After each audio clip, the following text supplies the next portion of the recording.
Vamos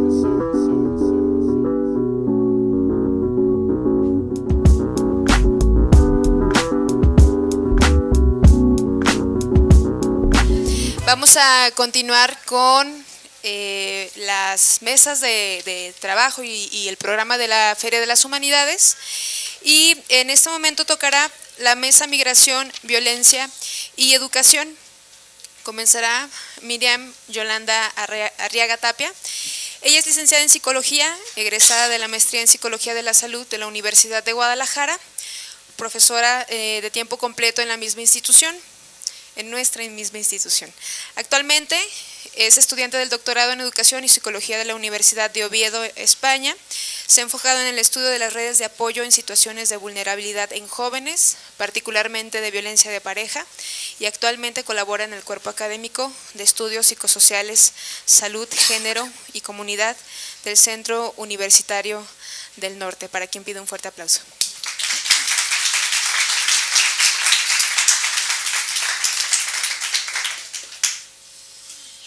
La maestra María del Carmen Quevedo Marín es psicóloga por la Universidad de Guadalajara, título que obtuvo al finalizar su tesis Análisis de los patrones, calidad y tiempos de las respuestas en un estudio de transferencia con niños, adolescentes y adultos, realizada con el apoyo del CONACYT en el Centro de Estudios e Investigaciones en Comportamiento. Es maestra en terapia familiar, recientemente acaba de culminar un diplomado en terapia familiar y de pareja en clave emocional, y tiene un diplomado también en gestión educativa.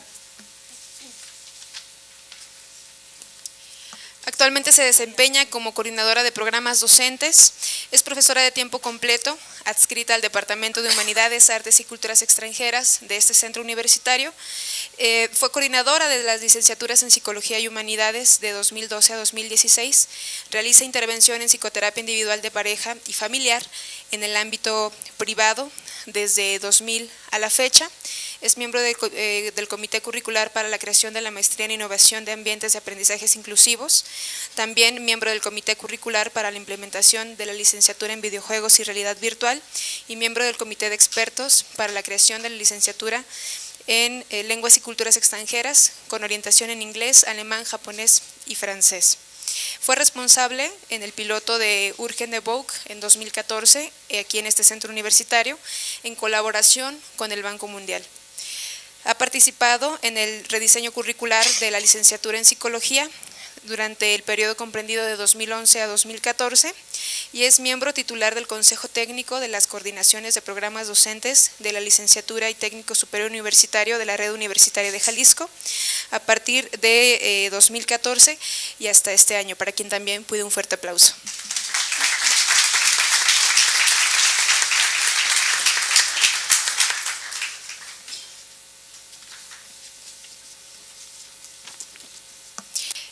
Isela Martínez creció en Estados Unidos desde los 8 años, con la experiencia de pertenecer al grupo de migrantes de la generación de los Dreamers y ser parte de una familia de estatus legal mixto. Su experiencia personal y su curiosidad por saber las causas y las razones de la migración, junto con el deseo de conocer otras culturas y su sueño de viajar, la llevaron a estudiar una licenciatura en estudios internacionales con especialidad en Ciencias Políticas y Migración Internacional de la Universidad de California en San Diego. Descubrió la investigación y el área de salud pública al final de su licenciatura, participando en un viaje de investigación sobre migrantes en Yucatán, y ahí decidió que a eso se quería dedicar. Descubrió la investigación del área... Cursó un programa de maestría doble en Salud Pública y Estudios Latinoamericanos en la Universidad Estatal de San Diego, la cual interrumpió para venir a vivir a México con su esposo.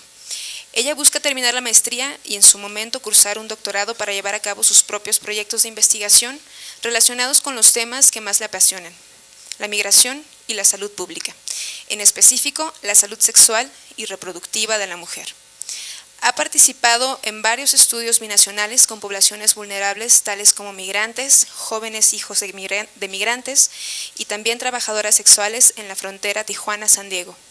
Ella desea dedicarse a la investigación enfocada en las necesidades de las comunidades de estudio y que se traduzca a intervenciones o políticas que beneficien a las mismas comunidades, para quien también pido un fuerte aplauso.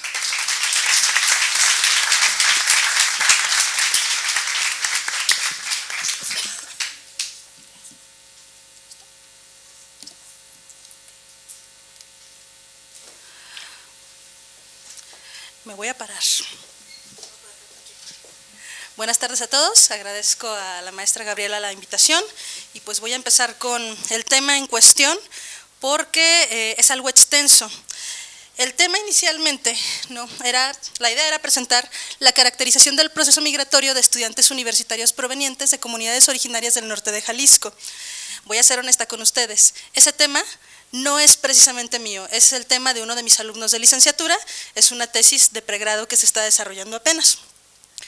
Cuando empezó el evento hoy por la mañana y vi cómo se estaba desarrollando la dinámica del evento y cómo todo nos termina llevando a migración justamente y a todos estos procesos que implica, decidí darle un giro. Entonces, aparte de presentar este estudio, les voy a platicar un poquito de estos temas. En primer lugar, les voy a dar un panorama general de cómo está el asunto en Q-Norte, porque a pesar de que estamos relativamente cercanos, de pronto no sabemos qué está pasando en el otro centro universitario.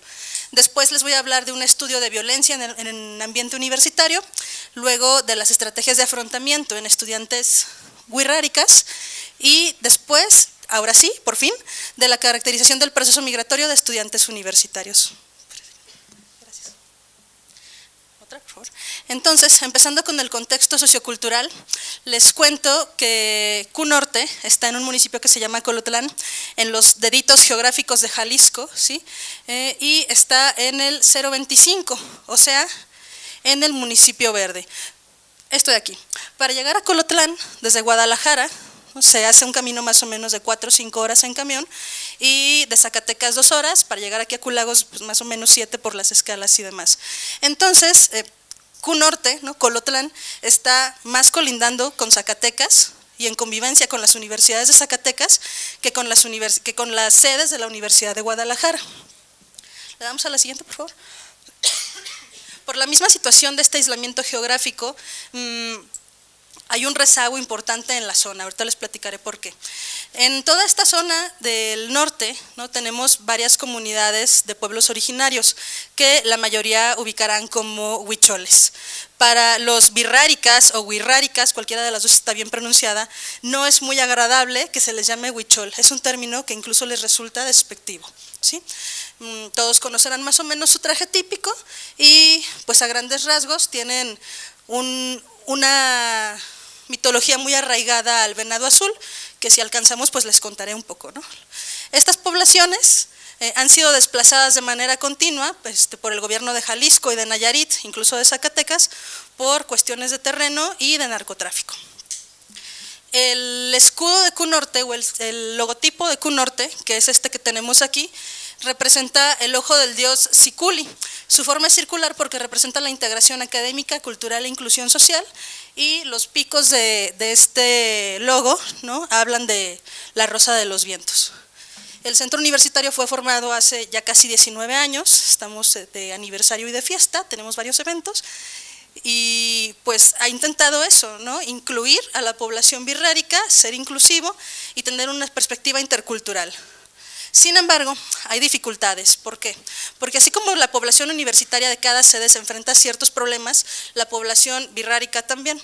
Entre las dificultades a las que nos enfrentamos en la región, según el Coneval, está el rezago educativo, la discriminación continua de los pueblos originarios, una situación importante de pobreza, muchas dificultades académicas y pues los problemas de migración. Si a lo mejor yo digo, híjole, son 7 horas para llegar a Q-Lagos, mis alumnos wixárika podrán decir, por favor, yo hago 12 para llegar a la escuela, y no puedo volver a mi comunidad hasta que vengan las vacaciones, y quién sabe, porque luego a los coordinadores de psicología se les ocurre meternos clase de verano, entonces se les vuelve un poco complicado. Tenemos estudiantes wixárikas en todas las carreras, predominando en enfermería y en psicología.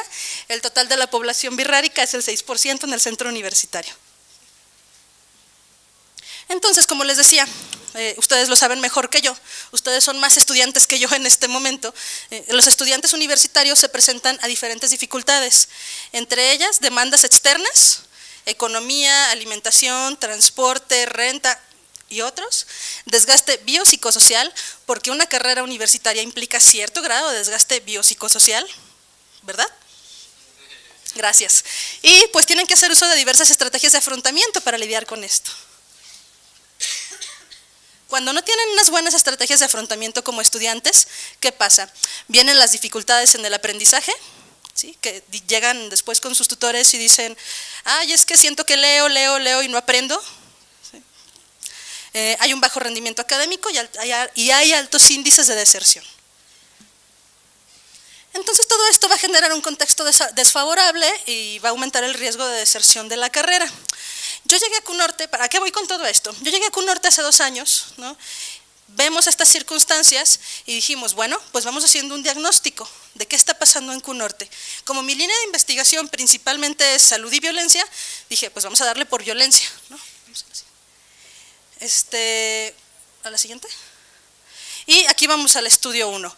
En primer lugar, el primer estudio que se hizo fue de la siguiente, que también es en colaboración con estos estudiantes y me gusta darles el crédito.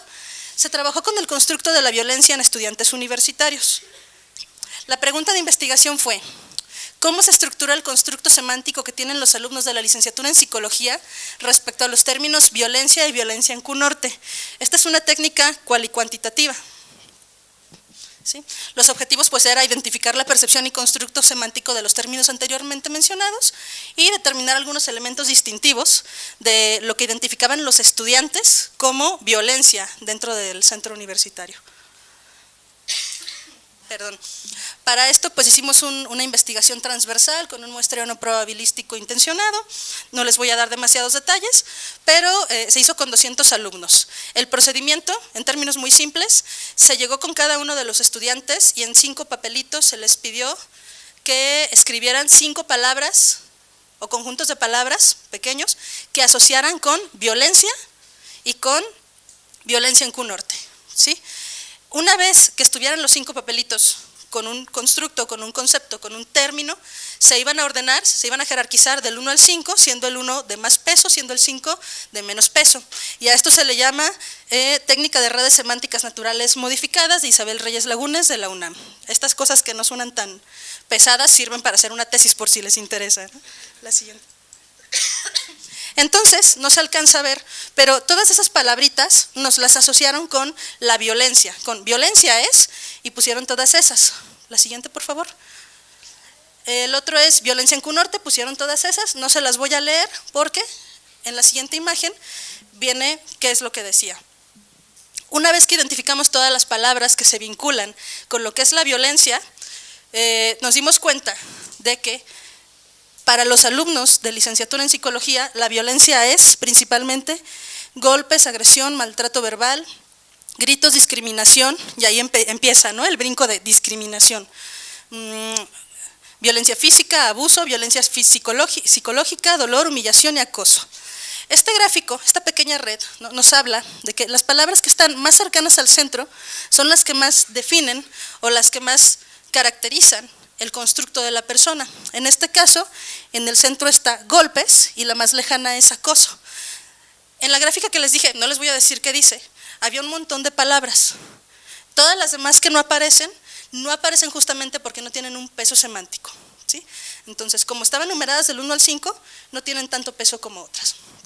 Y luego, más interesante todavía, cuando les presentamos a los estudiantes violencia en CUNORTE nos dimos cuenta de que cambiaba la jerarquía del constructo. La primera palabra que salió en la red semántica de lo que era violencia en CUNORTE fue discriminación. Entonces, bueno, discriminación, agresión verbal, abuso de poder, bullying, burla, agresión física, rechazo, golpes, agresión psicológica, maltrato e insultos. Y uno como maestro se queda, caray, ¿todo eso pasa en las aulas de verdad? ¿Sí? Y empiezas a ver qué onda con los tutorados, con los alumnos, y a través de, ya no tan científico, los mismos alumnos a través de su relato nos decían que los alumnos birráricas eran hasta cierto punto discriminados. Y nos hablaron mucho de bullying. Eso del primer estudio. Entonces, el primer estudio nos lleva a ver que los alumnos están sufriendo ese tipo de violencia, porque si la sufren es porque la construyen, y si no, al menos la identifican, que ya es ganancia. Y eso nos llevó a identificar otras dos variables de interés, que eran estrategias de afrontamiento y bienestar. ¿Sí? ¿Por qué estrategias de afrontamiento? Si tú estás en una situación de violencia, de discriminación, de bullying o cualquier cosa parecida, lo primero que tienes que hacer es fortalecer estrategias de afrontamiento. ¿Para qué? Para afrontar la situación, y redes de apoyo para fortalecerte ante la situación de vulnerabilidad. Y pues queríamos ver también qué onda con el bienestar.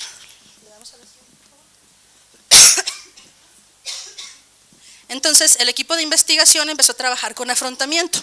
Y afrontamiento se define como los esfuerzos cognitivos y conductuales constantemente cambiantes que se desarrollan para manejar demandas específicas que son valoradas como situaciones que exceden o desbordan los recursos de una persona. O sea, lo que sea que yo haga para resolver una situación que me rebasa. Eso es afrontamiento. ¿Le damos a la siguiente? Y las estrategias de afrontamiento pueden ser de acción o emoción. Enfocadas en la acción o en la emoción. Suelen ser más efectivas las enfocadas en la acción porque resuelven, mientras que las otras suelen dejar al sujeto, digamos, anclado en una situación más pasiva. Gracias. Este estudio fue también algo relativamente grande, se llevó a cabo con una muestra de 436 alumnos, con una edad promedio de 21 años, y fue de todas las carreras de QNorte, tenemos 11, las más pobladas son enfermería, psicología y derecho. Y les evaluamos las estrategias de afrontamiento y luego hicimos comparaciones entre los alumnos birráricas y los alumnos mestizos. ¿Quiénes son los mestizos? Para los birráricas, los mestizos somos todos nosotros. ¿Sí? Entonces, ¿por qué? Porque realmente los birráricas son de sangre más pura, son los pobladores de aquí. Entonces, nosotros somos los mestizos. Empezamos a medir estas cosas, ¿no? Las entradas en la acción, en la emoción. Y nos dimos cuenta de que los alumnos presentaban estrategias de afrontamiento muy por debajo de la media normal. Bueno, la media, ¿no? ¿Qué quiere decir esto? Que si bien tienen estrategias de afrontamiento los estudiantes actuales de QNorte, ustedes no sabemos, pero los de QNorte, las estrategias no están siendo lo suficientemente efectivas para enfrentar lo que sea. Entonces, si lo que sea no está siendo bien afrontado, bien enfrentado, ¿qué estará pasando con enfrentar la violencia? ¿No? Y empezamos con indagaciones más profundas. Y a la hora de comparar indígenas o birráricas y mestizos, vimos que no había una diferencia estadísticamente significativa entre la manera de afrontar. O sea, que los dos afrontaban igual de mal, ¿no? Porque no tenían herramientas y que no había diferencias, ¿no? También comparamos escalas de bienestar y vimos que no había diferencia entre el bienestar que viven los birráricas y el bienestar que viven los estudiantes mestizos. Y vimos que las principales estrategias que utilizan para afrontar, ¿no? como factor protector son estas. Planeación, o sea, sí saben planear, no es muy alto la media en planeación, pero planean sus actividades. Visión positiva, o sea, toman una actitud más positiva ante la situación, y aceptación, ¿sí? O sea, asumen que si la cosa ya está jodida va a seguir igual y empiezan a trabajar. Perdón.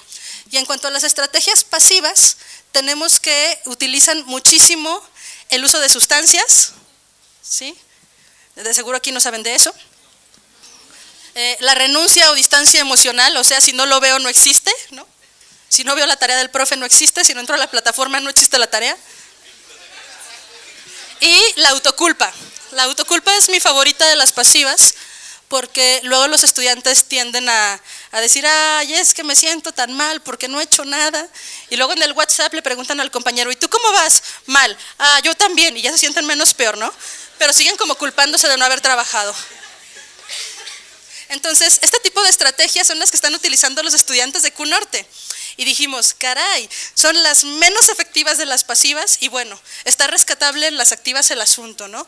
Pero si eso están haciendo con situaciones, quién sabe cuáles sean, si lo aplicáramos exclusivamente en estudiantes que son víctimas de violencia o que están migrando, porque muchos estudiantes de QNorte no son de Colotlán, son de otros municipios aledaños y ya vimos cómo está el transporte, pues está un poco preocupante el asunto, ¿no? Vamos a la siguiente. Entonces, para hacer un repaso, punto número 1, ¿hay violencia en los centros universitarios? Sí, sí la hay. ¿no? Y entre esta violencia que destaca en Q-Norte o que los alumnos destacan es la discriminación. Punto número 2, vamos evaluando cómo afrontan todas sus problemáticas. ¿Cuál fue la conclusión? No afrontan, ¿no? Si afrontan ahí más o menos y como que le hayan a la afrontada, pero no es suficiente. En términos estadísticos está resultando insuficiente, ¿no? Y así hiciéramos un estudio cuál y otra cosa sería. Bienestar no lo metí, pero en bienestar también presentaban niveles medios de bienestar sin diferencias entre birráricas y mestizos. Lo que nos lleva, ¿no?, a que un día este estudiante mío, se llama Seferino, llegó y dijo: maestra, es que yo veo que mis compañeros birráricas la están pasando unos no tan bien y otros la están pasando bien, ¿no?, en su estancia por Q-Norte. ¿A qué se deberá? Pues Seferino, aviéntate una tesis, que al cabo ya vas a salir. Y Seferino aceptó. Entonces, Seferino está trabajando con la tesis de, todavía estamos en el ajuste del título, dificultades psicosociales a las que se enfrentan los estudiantes birraritari de Q-Norte durante el proceso de migración desde su comunidad a Colotlán. Entonces le dije: Seferino, pues hazte unos análisis preliminares para ir a presentar tu trabajo a Q-Lagos, ¿no? Me dijo: sí, ahorita en corto. Ese en corto duró 1 mes y medio. Casi. Y dio lugar a esto, ¿no? El objetivo de la investigación de Seferino, que estoy intentando dirigirla sin torturarlo tanto, lo prometo, conocer las dificultades psicosociales a las que se enfrentan los estudiantes birraritari de Q-Norte durante el proceso de migración. Conocer las dificultades de los estudiantes migrantes. ¿Con qué metodología? Una metodología cualitativa. Se realizaron 7 entrevistas semiestructuradas, ahí hay un error, perdón, a los estudiantes migrantes de Q-Norte, a los estudiantes birraritari. Se grabaron, se transcribieron para después segmentarse y categorizarse a través del programa MathsQDea. La primera segmentación, que es la que se va a presentar ahorita, es el antes, el ahora y el regreso. ¿A qué se refiere esto? Antes de migrar, ahora que están ya en la comunidad colotlense y qué están pensando o qué está pasando a la hora de volver. Entonces, como no sé de qué semestre son cada uno, pues les platico un poquito de cómo es esto de la segmentación cualitativa. Uno hace su entrevista, o sus entrevistas, o su grupo focal, se transcribe, ya sea con un bonito programa o a buen oído, ¿no? Y en términos tremendamente simples, se releen las entrevistas transcritas y empiezas a segmentar generalmente en función de un marco teórico, ¿sí? O bueno, depende de si es una segmentación deductiva, inductiva y demás. Entonces, ¿qué hace uno? En el programa MathsQDea aparece el documento de Word y uno selecciona y le pone un color, no como los colores de Word, sino le adjunta un código. Entonces, yo selecciono, le pongo un código de color. Eso a todas las entrevistas. Y después le digo al programa, ¿no? Agrúpame todos los segmentos que tienen que ver con los procesos antes de la migración, de la movilidad, del desplazamiento. Ahora todos los que tienen que ver con las barreras y dificultades actuales y ahora todos los que tienen que ver con después del desplazamiento. Así más o menos se hizo esta primera segmentación. ¿Y a qué llegamos? Bueno, hasta el momento los resultados más relevantes, porque todavía no termina toda esta codificación, ¿no?, es que las motivaciones, estamos en el antes, las motivaciones de los alumnos birraritari o de etnia birrárica no son ir a trabajar a Q-Norte, no son ir a estudiar a Q-Norte. Los estudiantes indígenas llegan a Colotlán o a un municipio más cercano a Colotlán a trabajar y estando ahí parece que deciden estudiar, pero no todos van a estudiar. Entonces, punto número 1, ¿qué está haciendo el Centro Universitario del Norte? ¿No? ¿Qué estamos haciendo como maestros y como comunidad universitaria? ¿Estamos atrayendo o no estamos atrayendo? Porque los estudiantes están llegando y dicen, pues como que hay un centro universitario, déjame ver si hay una carrera que me guste, y entran a estudiar, ¿sí? Entonces, esa es la primera. Aquí pongo algunos segmentos. Yo llegué aquí en el 2013 por el trabajo, luego entré a la universidad de la entrevista 5 y de la entrevista 4, y empecé a buscar trabajo y trabajé en una senaduría. Me vine de un arraite y así está transcrito tal cual, de un arraite con un tío. Yo llegué primero, después mi hermana, trabajé aquí como 3 meses, ya después habló conmigo mi papá y mi mamá, y mi mamá me dijo que no trabajara, que me enfocara en mi estudio nomás. Entonces, las motivaciones principales no van en función de yo, estudiante birrárica, quiero estudiar, sino necesito un trabajo, ¿no? Necesito dinero, no de todos, pero resultó representativo en estas 7 entrevistas esto. También, ¿no?, entre las motivaciones, para los que sí iban por el motivo de estudiar en serio, las facilidades en el desplazamiento y la estancia. Primer segmento, llegué aquí a los 24 años, fue el lugar más baile, no supimos a qué se refería en realidad, fue el lugar más baile que uno puede encontrar en la zona, igual porque está muy económico, no tienes que pagar tanto, además cuenta con albergue, eso fue lo que me hizo venir por acá, ¿sí? Entonces, barato el desplazamiento y barata la vida en Colotlán, que sí, realmente es muy barata la vida en Colotlán. Y el otro fragmento, anteriormente tramité una beca de excelencia y con el apoyo de mi familia y unos trabajillos que me aviento con mi tío, con eso me he mantenido. Los estudiantes birraritari, cuando llegan a Colotlán o cuando llegan a Cunorte, se van al EICUN, que es el albergue para birráricas que están en Colotlán, o se van a la casa del estudiante. Me brinqué una diapositiva hace rato que decía estrategias de intervención del centro universitario, pero entre las estrategias que tiene el centro universitario, precisamente para poder darle acceso a los estudiantes birraritari o a los estudiantes de bajos recursos, es un comedor universitario, al que eres acreedor si eres de bajos recursos, comes gratis todos los días en Colotlán, en Cunorte, la comida está rica, y hay una casa del estudiante. Entonces hay facilidades para ellos, e incluso cuando empieza el periodo de trámites, la Coordinación de Vinculación e Extensión se encarga de mandar vehículos oficiales de la universidad por papeles y documentación varia para el trámite. Incluso cuando vienen los periodos de exámenes, no está el segmento ahí, pero varios lo mencionan, la universidad manda camionetas para que vaya por los estudiantes, para que vayan a hacer el examen, ¿no? Y los hospedan el tiempo que van a hacer el examen, un día a lo mejor. Y entre otros segmentos destaca también las dificultades de la región que ya les mencioné, eso destaca muchísimo. Y un fragmento que yo consideré que valía la pena poner aparte es que tiene que ver también con actitudes y motivación. Como yo ya sabía las dificultades, pues no las tuve, ya que yo ya sabía cómo es la vida. Cuando llegas por primera vez en la ciudad, pues yo salí muy chico de mi comunidad. Pero lo que más uno le complica es dónde vivir, dónde una va a trabajar, ya que no sabes cómo sustentarte, aunque vivía en un albergue, de todos modos te faltaba dinero. La actitud, ¿no? Este afrontamiento muy explícito aquí de, pues yo ya sé a lo que iba. A mí nadie me dijo que la universidad iba a ser fácil, ni que salir de mi comunidad iba a ser fácil. Entonces llego, sé a lo que voy y simplemente lo enfrento, ¿no? Que tiene que ver con las estrategias justamente de aceptación y visión positiva. Y luego, ¿qué pasa cuando ya los estudiantes birráricas llegan a Colotlán o a Cunorte?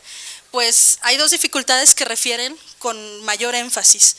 Las primeras son las culturales. Yo digo que las fiestas es lo que extraño más. Las fiestas culturales, como la fiesta del tambor, es lo que más me gusta. También el traje, pero a veces aquí no lo podemos usar. Entonces, se están despegando de una cultura para ir a adaptarse a algo nuevo, ¿no? Y el otro segmento significativo, pues el piteado es lo único que admiro, no me laten las demás fiestas, casi no me gustan. Entonces, hay una situación ahí importante en donde ellos están llegando a un sitio en donde no ven reflejado su mundo, no ven reflejada su comunidad, no sienten una identidad. Y eso, ¿no?, que Cunorte ha sido de los centros, si no es que creo que tal vez el único, que ha trabajado desde una perspectiva intercultural. Entonces, yo tengo 2 años ahí, el centro tiene 18 y 19, y todavía no se logra que los estudiantes se sientan parte de una comunidad universitaria, o que digan, pues aunque sea llegó al centro universitario y mi cultura está aquí, ¿no? Las otras dificultades son las familiares, segmentos, dejar tu familia, aprender a vivir sola, aprender a calcular todo de los gastos que debes tener, no es lo mismo cuando estás con tu familia. Toman una vida completamente independiente. Aunque mis compañeros estaban conmigo, no fue fácil adaptarme, pero poco a poco me fui integrando. Como era niño aún, creo que no lo sentí mucho, la separación de mi familia. Aunque cuando entré en Huejúcar, faltando una semana, ya me salía hacia mi casa, porque extrañaba ya mucho a mi familia. De pronto, ¿no?, y aquí se ve en la transcripción, hay alumnos que tienen un manejo del español muy bueno, mientras que hay otros que todavía tienen dificultades con el español, ¿no? Y todavía la universidad viene y les pide un tercer idioma, entonces es complicado, ¿no? Es complicado para ellos, siendo que si ya tienen una lengua nativa, una lengua madre, y tienen el español, ya deberían acreditarles, ¿no? Ya deberían acreditarles, y es un reto. Y el otro punto importante que nos gusta mucho a mi equipo de trabajo y a mí, pues las redes de apoyo. Otra, por favor. Valoramos, bueno, para esta presentación nos enfocamos bastante en las redes de apoyo, porque una persona que migra, cuando no tiene redes de apoyo, se va a ver mucho más vulnerable. Entonces, las redes de apoyo que destacan los estudiantes son las de la familia y de los amigos. En cuanto a la familia, pues ellos hablan de que la familia no deja de apoyarles. Incluso hay familias que migran completas, ¿no?, a Colotlán. Pero también están los otros casos en donde solo se va el estudiante y la familia se queda en la comunidad y no tienen contacto con ellos desde enero que empieza el semestre hasta junio que regresan, ¿no? ¿Por qué? Pues porque si en Q-Norte a veces no tenemos internet, ¿no?, en la sierra menos. Entonces la comunicación es difícil, no es como que, pues yo estoy en Lagos de Moreno, mi familia, ¿en dónde podría estar? En Guadalajara, les mando un WhatsApp si quiero, si no quiero, y ya si me quiero ver muy dadivoso con mi familia, un audio, ¿no? Ellos no, ellos de plano no tienen contacto con sus familias, ¿no? Entonces hay una dificultad aquí, porque unos tienen redes de apoyo familiar bastante fuertes, mientras que otros de plano no tienen nada. Y los amigos, si algo se ha podido ver en Q-Norte es que sí hay una integración bastante buena entre alumnos birraritari y alumnos mestizos, ¿sí? La mayoría de los alumnos no caen en este asunto de discriminación y la mayoría refiere que hay un apoyo en lo académico y en lo social, que si de pronto ellos faltan a clase, sin problema le preguntan a un compañero qué pasa, ¿no? Y se pasan la tarea como mestizos, ¿no? Solo en algunos casos sí se ha detectado que hay alumnos que tienen dificultades para vincularse, pero pues eso ya es más propio incluso de la personalidad. Y esto meritaba también una diapositiva para todo el tema, porque tenía que ver con el primer estudio que vimos, lo de la discriminación. Y se rescatan segmentos de cómo los estudiantes viven esta discriminación, que fue tanto, lo refirieron dos alumnos, tanto dentro de la universidad como fuera, ¿no? El primer segmento dice, si cuando entré en la universidad en primer semestre, una maestra no sé por qué, pero se quejó de nosotros, dijo que no podemos sobresalir en la universidad a pesar de los apoyos que se nos ha dado.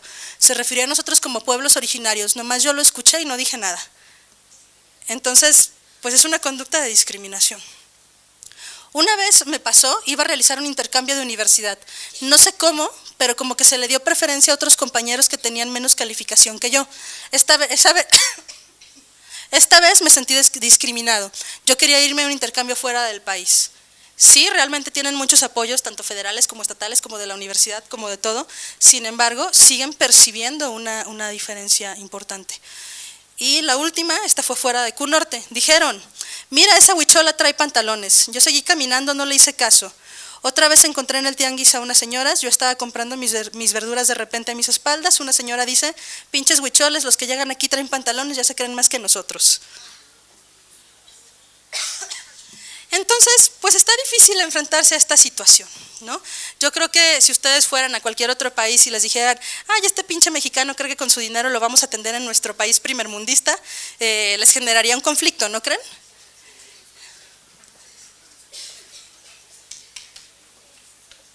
Entonces, lo peor del caso, gracias, lo peor del caso es que a ellos les pasa en su misma región, ¿no? No es que digamos Ciudad de México, Monterrey, no, es mismo Colotlán, ¿no?, que igual sigue siendo un pueblo y la misma gente discrimina cuando a veces tienen en algunas ocasiones tienen mejor economía que la misma gente de Colotlán, algunos, ¿no?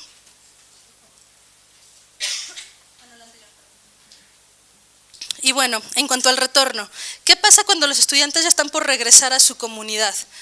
En primer lugar, como que sí les queda una sensación, una percepción, una perspectiva, como le queramos llamar, de que quieren hacer aportaciones a su comunidad. Refieren, vuelvo con una perspectiva diferente, creo en sí ha mejorado mucho y ayudaré a mi comunidad cuando egrese, aquí con lo que pueda. Y no va ahí, pero pues el piteado es lo único que admiro, no va ahí, pero generalmente hablan de esto, de quiero volver a mi comunidad y ver cómo aporto. En cuanto a su vida cotidiana, dicen, cambiaría mi forma de pensar porque pues mi carrera me ha cambiado la vida. Por ejemplo, antes me daban la comida hecha allá y lo disfrutaba, pero ahora ya no. Y pues mi comunidad carece de muchas cosas. Por ejemplo, cuando voy a mi pueblo, ahora ya he cambiado mis pensamientos y la forma en la que veo a mi pueblo.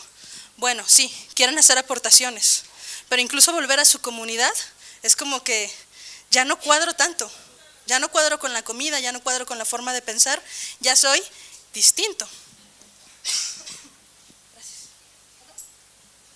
Y lo que a mí me motivó bastante al estar leyendo algunas partes de las entrevistas fue que tomaron algunos una posición reflexiva en cuanto a su lugar en la comunidad al volver. ¿Por qué? Porque dicen, en cuanto a los jóvenes, creo que ya no les interesan las fiestas tradicionales, ya no practican sus costumbres como debería de ser. Esta vez que andaba por ahí, había una fiesta y no había ningún niño o adolescente, solo había ancianos.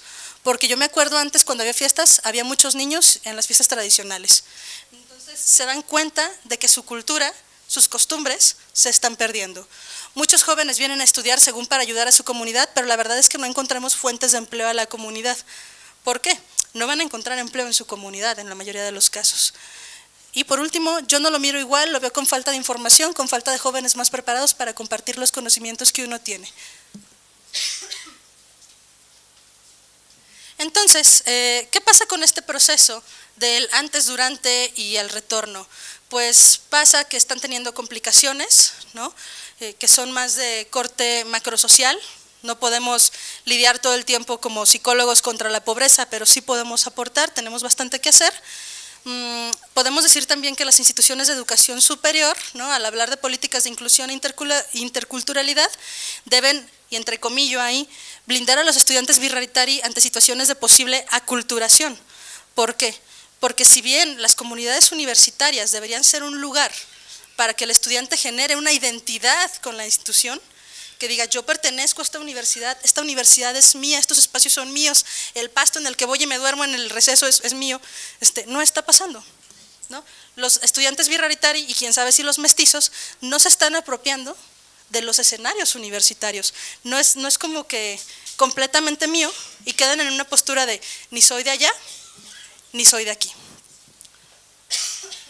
Y pues aprovechando esta postura estratégica por parte de los estudiantes, podríamos decir que si los formáramos y los acompañáramos de una mejor manera a través de programas de tutorías u otros, ellos serían actores sociales importantes en investigación, acción participativa o en cuestiones de emprendimiento social, ¿no? Porque no necesitamos tener una empresa en la comunidad wixárika, necesitamos emprender en proyectos en las comunidades que sean de ellos, para ellos y por ellos, sin que alguien llegue e intervenga.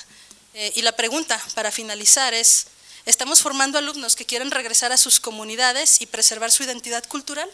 ¿O estamos haciendo todo lo contrario?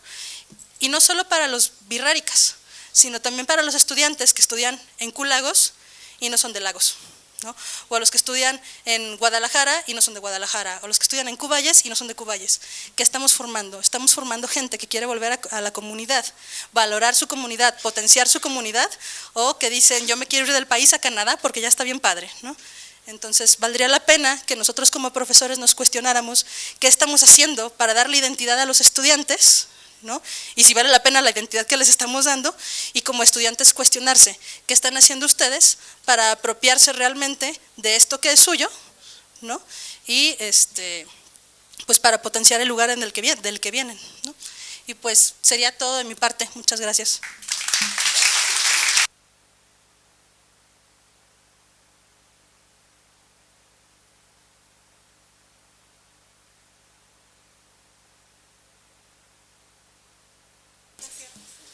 Sí, ya. Pues muchas gracias por su presencia, muy buenas tardes. A continuación lo que voy a presentarles es la experiencia de una investigación que se hizo en una escuela primaria aquí en Lagos de Moreno.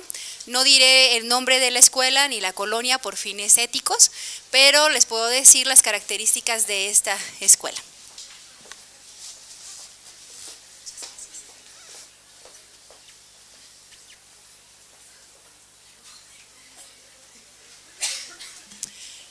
Hemos titulado, digo hemos porque honor a quien honor merece, hemos participado Alicia Quevedo Marín, el maestro Felipe Olmos y la maestra Pilar Ramírez, que ya muchos de ustedes conocen. la influencia de un contexto de violencia en los estudiantes de una escuela primaria de Lagos de Moreno. Cuando se llegó a esta primaria, la idea era poder intervenir porque los chicos estaban presentando muchas dificultades. Es una escuela que está en pleno centro de aquí de Lagos de Moreno. Está rodeado de está en una colonia en donde la situación económica es de media a media alta, lo cual contrasta completamente con las necesidades de esta institución. Porque la escuela, principalmente en el turno vespertino, tiene muchas carencias que ustedes pueden, cuando llegan a la hora del recreo, lo primero que ustedes ven es una cooperativa que está formada por una mesita a la mitad de esta, y lo que la señora les ofrece son tacos de frijoles y de papas.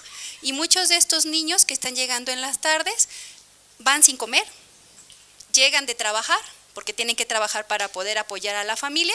Muchos de ellos no tienen papás, algunos viven con las abuelas, son familias reconstituidas, con padres o madres solteras y demás, y algunos profes hasta les cooperaban para comprarles un taco. Y a media cuadra hay una institución que es un colegio privado y pues nada que ver, ¿no? Pero ahí es donde está esta primaria. Bueno, es así como estos estudiantes del turno vespertino fueron atendidos, niñas y niñas de entre 6 y 12 años, nivel socioeconómico medio bajo abajo, y ya les contaba todo lo demás, que aunque sus colonias en general no se encuentran con índices de marginación, porque si ustedes revisan las cifras en el INEGI, en Coneval, las colonias se encuentran en estatus medios a medio alto, pero ellos no están representados por la estadística, lo cual sucede muy frecuentemente y también forma parte de la discriminación.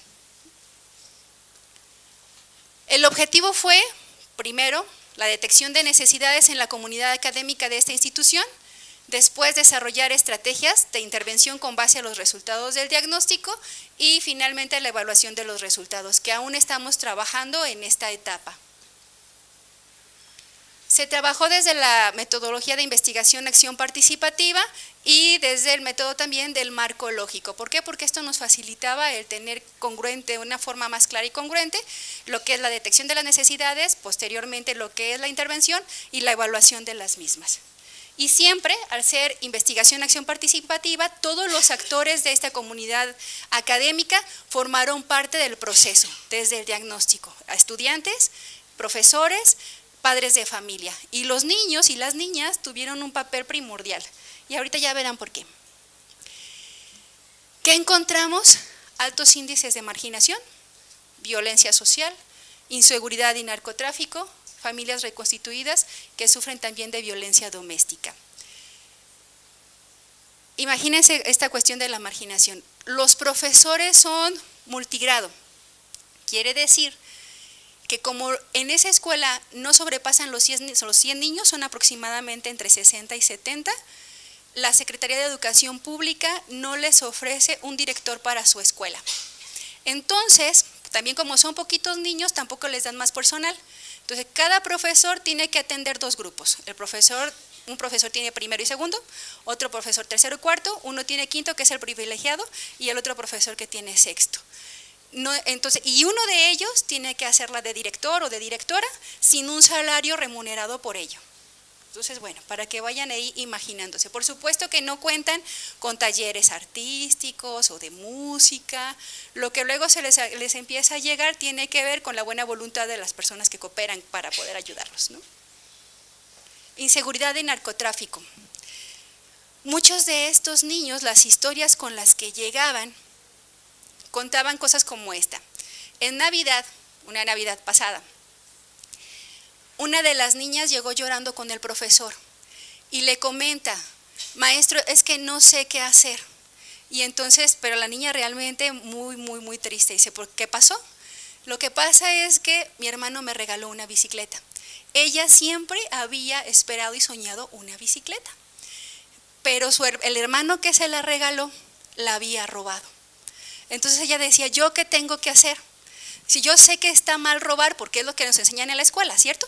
y también en los valores familiares, pero obviamente por las características específicas de ellos, este hermano quiso complacer a su hermana y lo que hizo, no tenía un trabajo, no tenía dinero, tapa como un chico de 17 años, roba la bicicleta y se la da, pero ella sabía. Y su conflicto era, si yo la rechazo, le estoy diciendo a mi hermano que no me interesa y todo el esfuerzo y el sacrificio que hizo, porque pudo estar en riesgo de que lo metieran a la cárcel, pero también estaba en el conflicto de qué voy a hacer, porque yo sé que eso no está bien. O en situaciones o historias que llegaban, por ejemplo, ya saben cómo estamos viviendo ahora una situación de mucha violencia, que en las colonias más marginadas, en las noches hay desaparecidos, hay balaceras y demás, y estos niños contaban estas historias. Y llegaban, maestra, es que fíjese que anoche nos tuvimos que meter abajo de la cama y ahí estuvimos como 3 horas, porque no sabíamos ni a qué hora nos iba a tocar. Y ese tipo de situaciones los niños son es lo que están viviendo. Y por supuesto que lo que queríamos era saber, bueno, ¿cómo está afectando todo este contexto en el desempeño académico de los niños, pero también en quiénes son, en su identidad? Los alumnos, en cuanto a quiénes eran ellos, las frases que podían escuchar son las que ustedes ven ahí en el recuadro azul. Yo no puedo con eso, yo no soy capaz de lograr sacar un 10 en matemáticas, es que la verdad, pues yo soy medio tonto, ¿no? Estos niños no esperan nada de la vida, van viviendo cada día para sobrevivir. Son un problema donde quiera que estén, los niños se viven sintiéndose un problema, porque además la característica de esta escuela en el turno vespertino es que ahí mandan a todos los que no quieren en todo Lagos de Moreno. Entonces, imagínense, es el depositario de los no queridos, ¿no? Con lo que eso ya implica, pues, que hay algo mal en ellos, ¿no?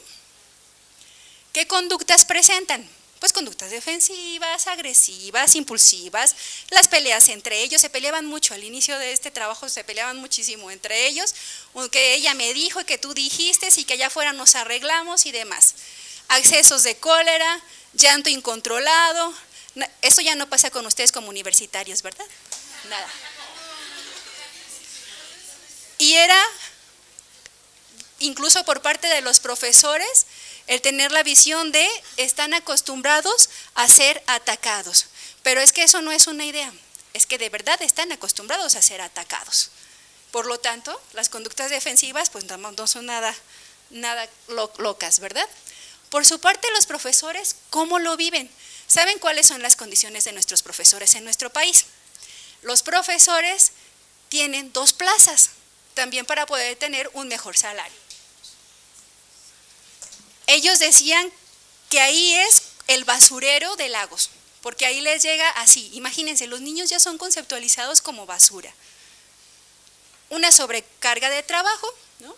Ya les comentaba de los grupos multigrado, nulo apoyo por parte de las autoridades correspondientes. Si no tienes 100 niños, no hay director y arréglatelas como puedas, pero tienes que cumplir con todo el trabajo y todas las funciones. Niños con necesidades educativas especiales, que también sí tienen, ya ven que existe, ya se me olvidó cómo se llama este apoyo a las escuelas de educación especial, acuérdenme, USAER, gracias. USAER va una vez al mes, una vez cada 2 meses, pero también con las propias dificultades que tiene el propio programa, pues no alcanza a satisfacer las necesidades que tienen. Y al ser multigrado, pues se acrecentan los problemas. Los profesores mostraban ya un cansancio excesivo o hasta el síndrome de burnout, ¿no? Y ya les comentaba la cuestión del cargo de director, que también es cumplido por uno de los profesores. ¿Qué pasa con los padres de familia de estos niños? En el momento en el que se llegó a esta escuela, había muchísima apatía por parte de los papás. Ya se imaginarán por qué. ¿Por qué creen que los padres no participan en las escuelas? Así, ideas. ¿Por qué qué? Les hacen el feo. Ajá. Sí, ¿qué más? Sí, también, ¿qué más? También sufren esta discriminación, ¿no? Y si me llama el profesor, es porque ya tiene quejas de mi hijo. Y ya me van a volver a decir que quién sabe qué tantas cosas hizo. Y por lo tanto, mejor ni me presento. No se sentían escuchados por parte de los profesores. A su vez, los profesores tampoco se sentían escuchados por los papás, y los niños ni por los papás ni por los profesores. y no participaban en las actividades de la escuela porque sentían que su presencia no era importante y por lo tanto no existía un sentido de pertenencia a la institución. En ese momento preciso tampoco había actividades ya culturales, no se celebraban lo que es el Día de la Bandera o los honores a la bandera cada semana, tampoco ya no se hacían esas actividades. ¿Qué sucede como consecuencia de todo esto?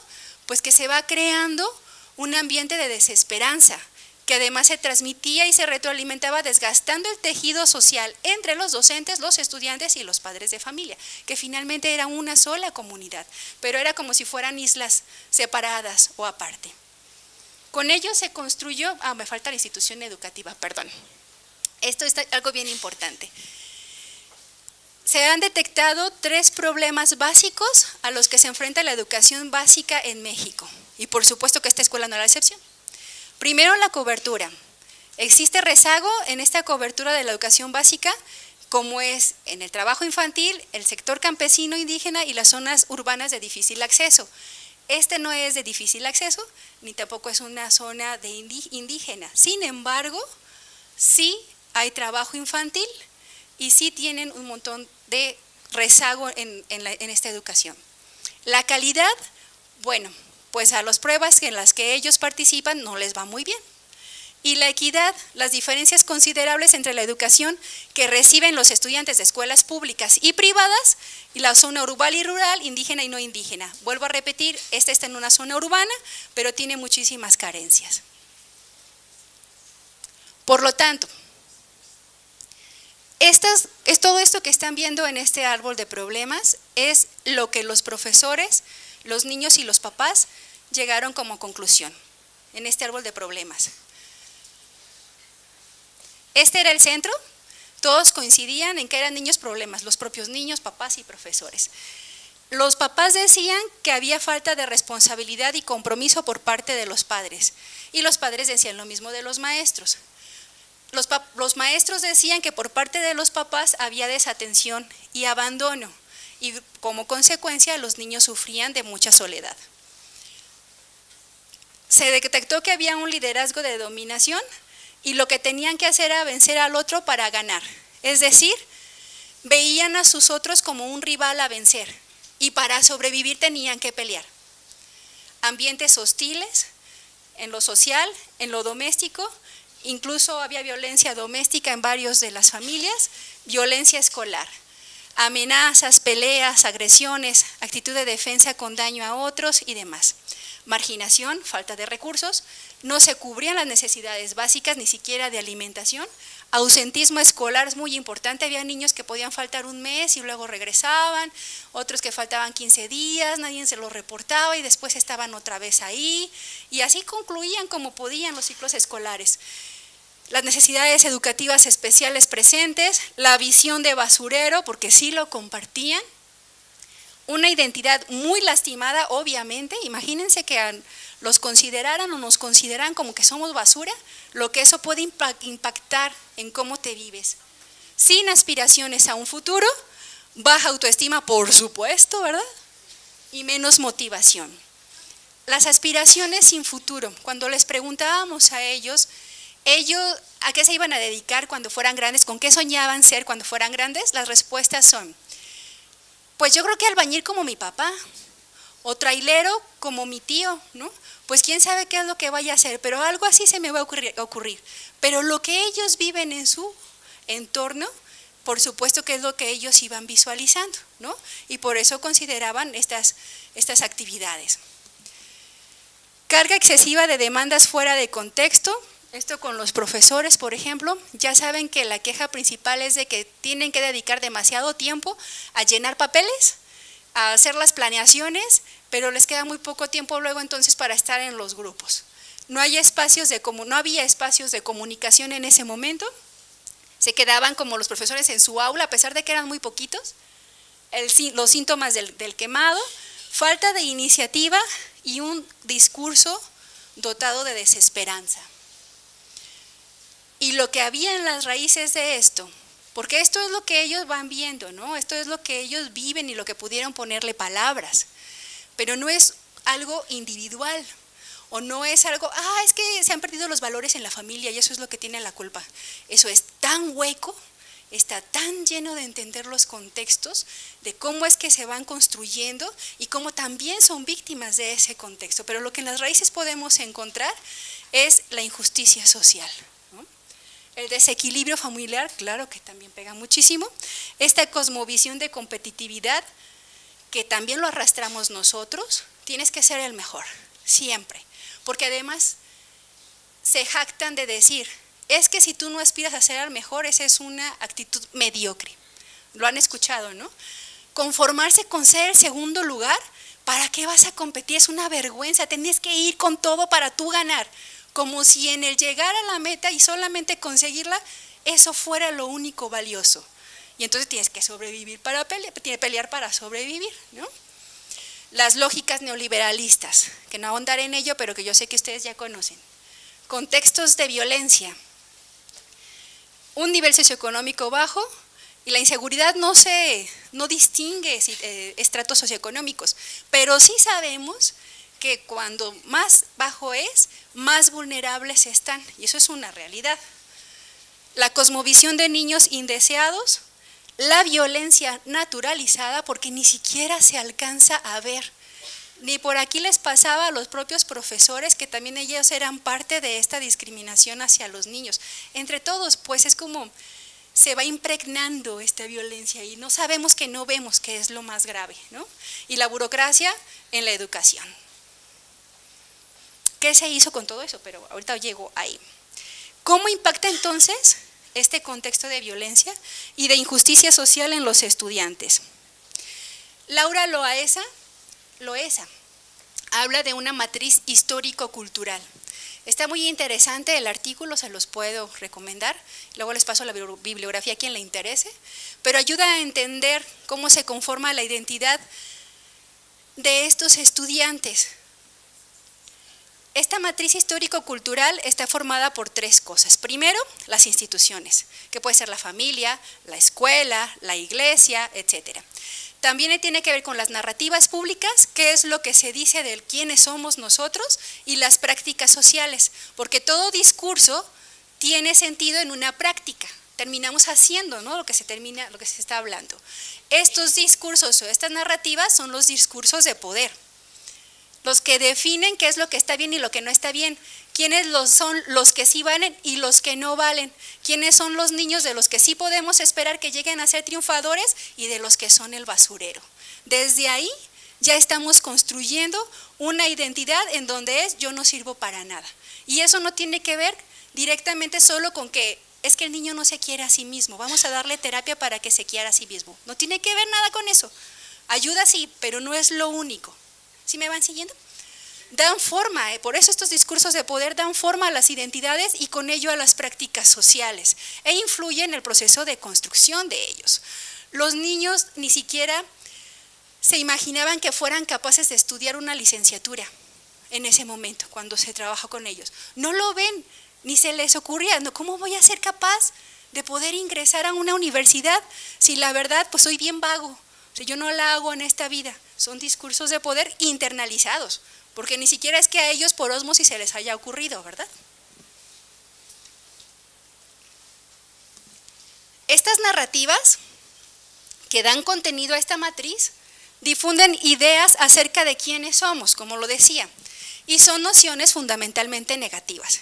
Y hablando específicamente de la pobreza, imagínense que cada día estos niños están a una cuadra viendo una escuela enorme, que está preciosa, con jardines grandes, con canchas para jugar fútbol, a los chicos los ven llegar con sus uniformes, los papás los recogen, tienen papás, van por ellos en carro y demás, y entonces jajaja, todos felices, y ellos llegan corriendo a la escuela sin comer, o porque dejaron 5 pesos para que el hermanito sí comiera, porque eran cosas así. Algunos no iban porque no tenían dinero para el camión, y entonces las casas alrededor también unas casas súper bonitas, y lo que para ellos implica el ser pobres. ¿Qué decimos? Lo que se dice de la gente que es pobre. Si son nociones fundamentalmente negativas, son perezosos, corruptos, tramposos, no les gusta trabajar. Si están así es porque quieren, Porque si quisieran trabajar, saldrían adelante, mírenme a mí, yo trabajándole todos los días, no duermo, pero aquí estoy, pero porque me lo he ganado. Si ellos no quieren es porque no se esfuerzan, ¿sí o no? Se dice eso, sumisos y demás. Por lo tanto, los estudiantes son un problema, ni te esfuerces, maestro, ¿para qué? Tú nomás sale el día y ya, que al cabo nomás se trata de eso. Y hay refranes en nuestra vida cotidiana que nosotros utilizamos que ayudan a reforzar estas identidades y que se vuelven una práctica. Y tenemos, por ejemplo, el que nace pa' maceta no pasa del corredor, ¿no? El que no tranza, yo hago como que trabajo y ellos hacen como que me pagan, porque finalmente sí se filtra la identidad. Y en lugar de que ellos estén diciendo, no me estás pagando, te exijo que me pagues porque es justo, entonces dicen, no me pagas, yo tampoco trabajo, porque también va disminuyendo su capacidad de agencia. Y también los termina perjudicando, porque así ellos mismos van haciendo realidad todas estas refranes, ¿sí? Pero no porque quieran, eso es importante. Son estereotipos normalizados, traducidos en prácticas sociales, y es decir, se normaliza la injusticia social. ¿Qué diferente sería si estuviéramos hablando de la noción liberal del ciudadano, un sujeto de derecho y obligaciones? Si ellos se concibieran como personas dignas de ser respetadas con sus derechos, también tendrían obligaciones, pero sería un sujeto libre, capaz de exigir lo que le corresponde. Y así como ellos están viviendo, pareciera que les hacen un favor de mantenerles abierta la escuela. No lo están viendo como un derecho y como una obligación del Estado. ¿Sí? Cielos. ¿Dónde lo quité? Ni sé dónde va esta cosa.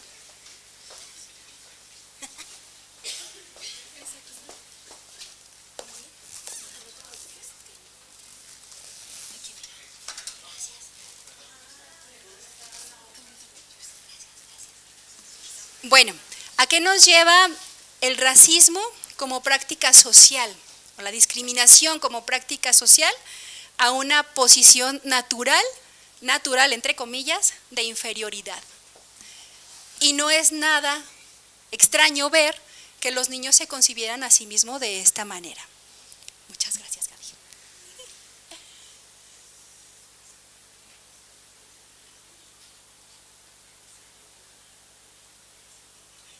No funciona, ¿verdad?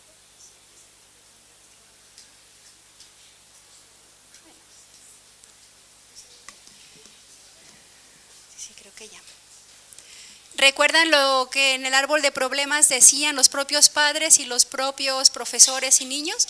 Que ellos no podían, que había abandono, que no se sentían escuchados y demás. Es como parte de estos discursos que se concretan en prácticas sociales y que dan forma a las identidades. Muchas gracias, Gaby. El lenguaje de la opresión es violencia, así de fácil y no hay más. Es violencia. ¿Cómo se intervino? Que esa fue la otra parte. Desde un enfoque de comunalidad y de los juegos cooperativos, se trabajó con ellos, buscando que fueran recuperando su capacidad de agencia. ¿Esto qué significa? La capacidad de hacer, de darme cuenta que soy capaz de actuar, tener una postura crítica y actuar en consecuencia.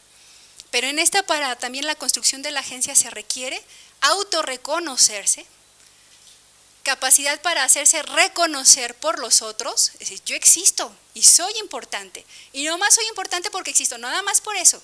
Los derechos no se ganan, se otorgan, y desde el momento en que llegamos a este planeta Tierra, lo merecemos. Fin, no hay más, no te lo tienes que ganar. Mereces ser amado y mereces ser respetado. Si no te lo dan es otro asunto, pero no es porque no lo merezcas. Eso es autorreconocimiento. Para poder dar el siguiente paso, la capacidad para hacerse reconocer por los otros. Cuando yo me sé un sujeto de derechos y obligaciones, entonces yo puedo hacerme ver por el otro, pero si no me veo yo, pues menos voy a hacer que el otro me vea, ¿no? Y finalmente el autorreconocimiento de la sociedad organizada como capaz de hacer valer los derechos políticos y de admitir dicha capacidad en las narrativas públicas. Reivindicar reconocimiento y derechos, es decir, la inclusión, reconocerse como lo que realmente se es. Entonces, desde estos enfoques que yo les decía, ¿qué se hizo? Se trabajó con la redefinición de la identidad de los estudiantes, padres de familia y maestros, comenzando a trabajar con la reconstrucción del tejido social. Se diseñaron en particular 2 proyectos, pero estos proyectos tuvieron como sus subetapas, pues. Uno de ellos fue 2 viajes a Guadalajara. Ustedes podrían decir, pues ¿eso qué? Irse a pasear, pues bien a gusto, yo también me voy, ¿verdad? Y eso como que tiene que ver en la reconstrucción de la identidad. Son niños que ni siquiera han ido a León, que ni siquiera se imaginan irse de paseo a San Juan. Quizás a San Juan, algunos porque van a ver a la Virgen. Está cerca, algunos caminando, como sea. Pero ir a Guadalajara, ni en sueños. Eso sería algo imposible. Se reta a la imposibilidad. Pero además, en la estrategia de planear los viajes es donde está el chiste. Porque para realizar un viaje, ¿cuánto creen que iba a salir llevar a 70 niños con sus profesores a Guadalajara? Y claro que no íbamos a poder pagarlo nosotros, pues tampoco, ¿verdad? Entonces, ¿qué tendrían que hacer? Cooperar entre ellos. Y algo de lo que se trabaja desde la comunalidad es que desde ellos se desarrolla este sentido de común, ser común contigo, y como eres común a mí, también me intereso por ti, voy a apoyarte y tenemos proyectos en común y trabajamos para lograrlos, aunque nos caigamos mal. Eso no importa. Es que tenemos objetivos en común y los podemos lograr. Y entonces se hizo, tuvimos benefactores, por supuesto, ¿verdad? Muchos benefactores que apoyaron para rentar los camiones, para apoyar en lo demás, pero ellos tuvieron que organizarse y comenzaron a cooperar entre padres, maestros y estudiantes. Hicieron kermeses, se hicieron rifas y todo lo que se hizo y se logró ir a el Trompo Mágico, que es un museo para niños, y al zoológico de Guadalajara. Los papás parecían más niños que sus niños en el zoológico de Guadalajara, tenemos que cuidarlos más a ellos también, ¿no? Pero fue genial, ¿por qué? Porque entre ellos, al estar colaborando y lograr lo que para otros decían que era imposible porque ellos no iban a poder, rompían con la imposibilidad, pero también iban reconstruyendo el tejido entre esa misma comunidad educativa. Y por supuesto que el ambiente de ahí, en esa escuela, empezó a cambiar radicalmente. Hasta la cooperativa cambió. Pero tiene mucho sentido, ¿no? Porque no solamente es una cosa y ya. Se trabajó en la recuperación de las actividades curriculares y extracurriculares en la escuela. Se hizo una feria profesiográfica y muchos profesores de muy buena voluntad que están aquí, como Paco que estoy viendo, por ejemplo, apoyaron para asistir a esta escuela y darles a conocer las diferentes profesiones. Los niños estaban maravillados de conocer carreras como bioquímica, que ni idea tenían en la vida que existía, y algunas como ingenieros industriales, fueron bomberos, policías, enfermeras. ¿Conocen al maestro Hugo Acosta? Él también fue y les tocó, y entonces también algunos estaban fascinados escuchando la música, y entonces los niños empezaron a atreverse a soñar que algún día podrían ser como ellos. Su campo, su marco de referencia se comenzó a ampliar, ¿no? Y eso sí depende de todos nosotros como sociedad, no es algo que les corresponda nada más a ellos, porque finalmente, pues ni modo que por ósmosis también aprendan que hay unas formas distintas. Bueno, los resultados fueron favorables, a partir de estas actividades organizadas, colaboraron y demás, y lo que sucedió es que ellos mismos se vieron activos en ese proceso de cambio, recuperando su capacidad de agencia, que recordaban lo que les decía, dejando de ser personas que son nada para volverse sujetos activos capaces de lograr objetivos en conjunto. Un niño en particular sucedió que estuvo a punto de dejar la primaria porque se aburría y decían que de verdad lo tenían en el salón así como que pues ahí quédate como de bulto. Ese niño que iba a desertar en 5º año, ahorita está en Los Chirlos. Terminó la primaria y entró a la secundaria. Ya no sé qué esté haciendo, yo espero que continúe, pero sí pudo claro que podía y creían que no, es más decían que tenía como retraso mental o algo así, no tenía nada, lo que tenía es que era muy inteligente, pero no se habían dado cuenta y no sabían tampoco cómo canalizar su inteligencia. Bueno, esto es parte de lo que ya se hizo. El manejo no violento de los conflictos fue algo importantísimo. Escuchar a las chicas, incluso a las niñas, era enseñarlas usando maquillaje, porque luego compraban cosas que pueden ser muy dañinas, pero también así ellas podían aprender. Ya sé que están en la primaria y a ver si no se escandalicen, yo sé que no. Algunos papás de que, ¿cómo en la primaria? Sabiéndolo hacer perfectamente bien, aprenden a cuidar su piel, cuáles cosas son las naturales, que no son costosas y demás, en fin. Cualquier estrategia bien enfocada les puede ayudar a conseguir sus objetivos, porque incluso se analizaba lo que era el amor con canciones de trova, y eso lo hizo Alicia, eso lo hizo ella, es mágica para hacer esas cosas.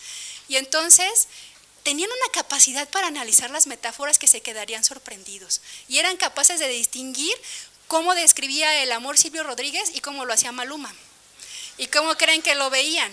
Jamás fue igual, cuando escuchaban ellos a Maluma jamás era igual, hasta les caía gordo. Decía, este tipo, sobre todo a las niñas, si oye es muy ofensivo hacia las mujeres, claro que lo es, pero ellas lo analizaban ya. No se habían dado cuenta de que lo que le decían las letras de las canciones, porque no lo habían analizado. En fin. La otra historia, pues que ellos realmente son sobrevivientes, ¿no? Experiencia como un arte vital que forma, transforma e inspira. Ellos son un arte, como lo podemos ser todos nosotros, ¿no? Hubo una renovación en la escuela interior y exterior, porque sí la hubo. La resistencia, pero la resistencia a no sucumbir ante la discriminación y ante la injusticia. La capacidad de ser resilientes, ¿no? Vivirse ante situaciones complejas, difíciles en apariencia, imposibles en condiciones extremas y extraordinarias, una fuerza de espíritu de esos niños impresionante. La convivencia entre los docentes se recuperó, entre ellos mismos se estaban apoyando, ya hablaban de sus propias dificultades, los niños por supuesto que son sumamente nobles y pueden ser, los papás se viven ahora como agentes de construcción y transformación de cambio. Hay compromiso por toda la comunidad académica, ya no es de que no me escucha, yo sí me escucho, lo que hablaba hace ratito Miriam de la culpa, ya me siento menos mal porque los otros tampoco. Ya hay un compromiso entre los tres actores principales y se recuperan siempre las excepciones o lo que sí se hace bien, porque las señoras tremendas para organizarse y hacer sus rifas, tienen muchas cualidades pues. ¿Qué vimos que se mejoró? En la evaluación todavía nos hace falta presentar los instrumentos y demás, pero en general puedo adelantar que hay cooperación grupal, las conductas son prosociales, hay descenso de las conductas pasivas, incremento en el autoconcepto de los alumnos y de las alumnas, mayor frecuencia de mensajes positivos hacia ellos, mejora de la creatividad, desarrollo de la capacidad para resolver problemas, sensibilidad para reconocer necesidades, preocupaciones y expectativas de las demás personas, sensibilidad para convivir con las diferencias de los demás y la capacidad para expresar los propios sentimientos, emociones y experiencias. Y sucedió un conflicto entre dos chicas en particular de sexto año, se pelearon, imagínense, ya no iban a ir a su misa y ya no, porque ya ni siquiera, ya estaban peleadísimas y ahí los grupitos unos con otros, y entonces una de las chicas les dijo, acuérdense que esto se les va a pasar, solo es un problema, arréglanlo entre las dos y ya, porque ya estaban ahí que el grupo sí no iba y luego que el otro no, y entonces entre ellas las dejaron solas, cuando en otro momento se hubieran peleado entre grupos, las dejan solas y ya después regresaron muy tranquilas y pudieron finalizar sin ningún problema su acto académico y demás, que era lo que estaba muy reciente. O sea, finalmente ellos solos, sin intervención de profesores, ya van autorregulando sus conductas, ¿no? A nivel institucional la colaboración se mejoró muchísimo, se recuperaron las actividades culturales, se hacían festivales del Día de Muertos, en Navidad había un festival navideño, el Día del Niño, el Día del Maestro, ya saben, fiestas no nos faltan. Y entonces, pero son muy importantes, porque no es tanto con la fiesta y ya, sino porque se vuelven rituales que reconstruyen y que pueden renovar el tejido social. Por eso son tan importantes, ¿no? Y los padres colaboran en esas actividades. Y bueno, pues esta es la experiencia que les quise compartir. Muchas gracias.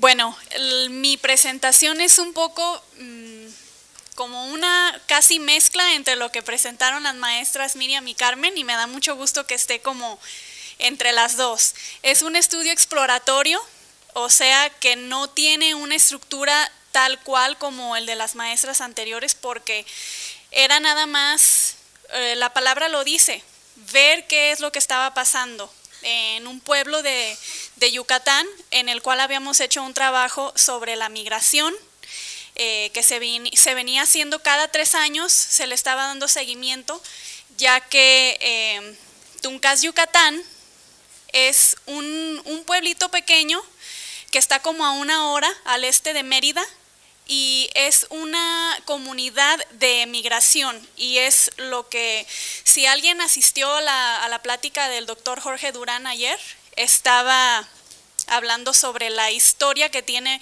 México de migración hacia Estados Unidos. Los estados del sur de México se les llaman es como la 4ª etapa, o es una nueva migración que se está dando hacia Estados Unidos. No es la tradicional que conocemos de los estados como Jalisco, Guanajuato, Zacatecas, Michoacán, Guerrero. Se está dando, aunque en la escala de la migración ha disminuido la migración mexicana hacia Estados Unidos, en comunidades como la de Tuncás ha aumentado en los últimos años, especialmente de los 90s para acá. Pero bueno, ¿por qué fui para allá? Fue casi por el programa de estudio de migración que se estaba haciendo de parte de California, que después se le dio un enfoque de salud, de estudiar cómo la migración afecta la salud de las personas que migran. Y cuando fuimos a Yucatán a regresarles los resultados de nuestro estudio sobre la migración, y hicimos una sesión con padres y maestros de la primaria y de la secundaria, y les presentamos nuestros resultados, y a final de cuentas pues ellos como que sí, ya les estábamos diciendo lo que ellos sabían, y en realidad es parte del proceso de investigación hacer lo que le llaman member checking en Estados Unidos, ver que en realidad la gente que es parte de, sepan que lo que hiciste no es completamente fuera de la órbita o que está fuera de la realidad, es algo que en realidad ellos ya saben, y solamente es ir a revisar que hicimos lo correcto. Pero bueno, ahí nos dijeron las mamás, principalmente las mamás y los maestros, que seguía. Pues se hace un estudio, y pues nosotros ¿qué hacemos con esto? ¿Qué sigue? ¿Qué van a hacer con esta información? Entonces les preguntamos, ¿ustedes qué piensan que se debe hacer? ¿Qué quieren que se haga con esta información? Y las mamás nos dijeron, y los maestros también, que, bueno, primero les cuento eso y luego regreso a lo demás, que ellos consideraban que la migración estaba afectando a la juventud y a los niños de Tuncás de una manera muy negativa, y que no sabían cómo sobrellevar la situación, ya que estaban viendo cada vez más. Ellos nos comentaron anécdotas de niños de 9, 11 años en las cantinas, tomando, niñas que salían embarazadas, y ellos estaban haciendo la relación con que esto tenía que ver con la migración de los padres o de las madres, y que los niños se quedaban solos en la comunidad. Entonces lo que hicimos es regresar a hacer este estudio exploratorio completamente. Queríamos saber qué era lo que estaba pasando, porque nos pidieron regresar. Entonces, como les cuento, Yucatán se convirtió en una región de migración en los 90s, y esto es principalmente gracias al crecimiento urbano en el estado, al declive del trabajo de agricultura, y también porque a 2 o 3 horas está la playa, está Cancún, está Playa del Carmen. Entonces esto ha servido como una especie de trampolín de migración, porque ahí es donde mucha gente del centro del estado de Yucatán migra primero hacia los destinos turísticos y después emigran hacia Estados Unidos.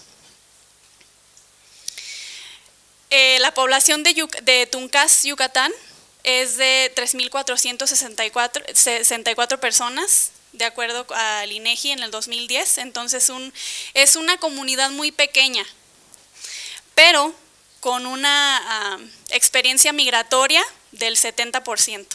Así como nosotros aquí en el estado ayer hicieron el ejercicio de quiénes conocemos o tenemos algún familiar migrante en Estados Unidos, casi todos levantamos la mano. Algo parecido está sucediendo en Yucatán y específicamente en este pueblito tan pequeño. La mayoría de las personas tienen directamente experiencia migratoria o conocen a alguien o tienen algún familiar que esté en Estados Unidos o en Quintana Roo. Es un destino muy lejano. La mayoría de las personas que migran a California lo hacen al sur de California, pero primero, si pueden darse cuenta, está mucho más cerca Quintana Roo. Ese es el destino nacional, que para los propósitos del estudio que hicimos, da igual si tú tienes 10, 11 años y tu mamá se va a la playa y dura 3 semanas, un mes o después meses, y hay gente que no regresó a su pueblo y pues te dejaron solo, o te dejaron con una tía o con los hermanos o con la abuelita. Entonces, en realidad, para propósitos del estudio que hicimos, pues casi no importa si se van a Quintana Roo o si se van a Estados Unidos los padres de los estudiantes que entrevistamos. Entonces, como les dije anteriormente, regresamos porque hubo un interés de la misma comunidad sobre explorar qué es lo que estaba sucediendo, y aparte, cuando vimos la literatura al respecto, en realidad no hay mucho trabajo que se ha hecho, particularmente con los estados del sur, o más bien con comunidades indígenas, que esta también es una comunidad indígena maya, y también que pues supone más compleja la situación de la migración y de lo que se tienen que enfrentar en cuanto a instituciones las personas. Entonces, hace falta investigación sobre el comportamiento de riesgo en los jóvenes, la salud mental y factores de resiliencia que le llaman, o más bien saber afrontar las dificultades que pueden tener impacto en la salud de los jóvenes en el contexto de la migración familiar.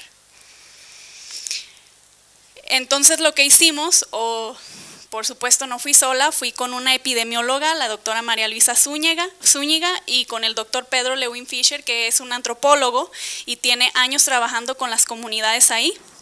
También incluimos a un maestro de la preparatoria que es psicólogo, y principalmente nosotros fuimos los que llevamos a cabo las entrevistas. Pero el objetivo de nuestro estudio fue simplemente explorar qué comportamientos de riesgo, como por ejemplo el consumo de alcohol y drogas, faltar a la escuela, comportamientos sexuales de riesgo o factores de protección y resiliencia existen en los jóvenes tuncaseños en la preparatoria que puedan influir en su salud y en el bienestar. Y elegimos entrevistar a los muchachos que tuvieran padres migrantes, que no estuvieran o que hubieran tenido o si hubieran ido en algún momento, para ver si esa experiencia les había afectado y que nos platicaran su experiencia. Estos fueron los métodos que utilizamos. Fue un estudio cualitativo, nada más exploratorio. En realidad fueron entrevistas a fondo, las transcribimos y luego las analizamos, utilizando siempre en el estudio el marco conceptual del modelo socioecológico, la investigación basada en la participación y la antropología colaborativa. Y también el mismo método que mencionó anteriormente la maestra Miriam, de la acción participativa. Yo lo puse en inglés, perdón. El sitio de trabajo fue el Cebeta de Tuncas y como les mencioné, entrevistamos a jóvenes de la preparatoria, a algunos de sus padres y a los maestros también. Hicimos un grupo focal con los maestros. Entrevistamos a 15 estudiantes, 9 mujeres y 6 hombres, 11 padres de jóvenes del Cebeta, un informante clave, quien también era psicólogo y vivía en la comunidad, que es algo muy, muy, muy raro. La mayoría de la gente sale y ya no regresa, y él estaba en Tuncas y aparte tuvo una disposición muy grande de hablar con nosotros porque él también había tenido una experiencia migratoria, su papá había sido migrante y entonces él era informante clave porque estaba viendo lo que estaba sucediendo en ese momento, está viendo lo que está sucediendo y aparte él tenía su propia experiencia migratoria que pudo expresar de una forma ya desde su postura profesional y de psicólogo. Entonces fue muy interesante. Y el grupo focal con los maestros. Y algunos de los resultados preliminares, simplemente para darles un dato, de los jóvenes que entrevistamos, tenían entre la edad de 17 y 21 años, y solo 2 de los 15 que entrevistamos vivían con ambos papás. La mayoría vivía, 4 de 15 vivían solamente con su mamá, y el resto vivía con algún otro familiar o solos. Los temas principales del estudio que nosotros vimos a partir de las entrevistas fue tanto los muchachos como los maestros y también los padres identificaron que hay una falta de atención y de afecto, de guía y principalmente, o más bien primero de supervisión y luego todas las demás cosas, porque muchos de estos muchachos se encontraban solos, de repente solos y prácticamente abandonados, o así lo sentían.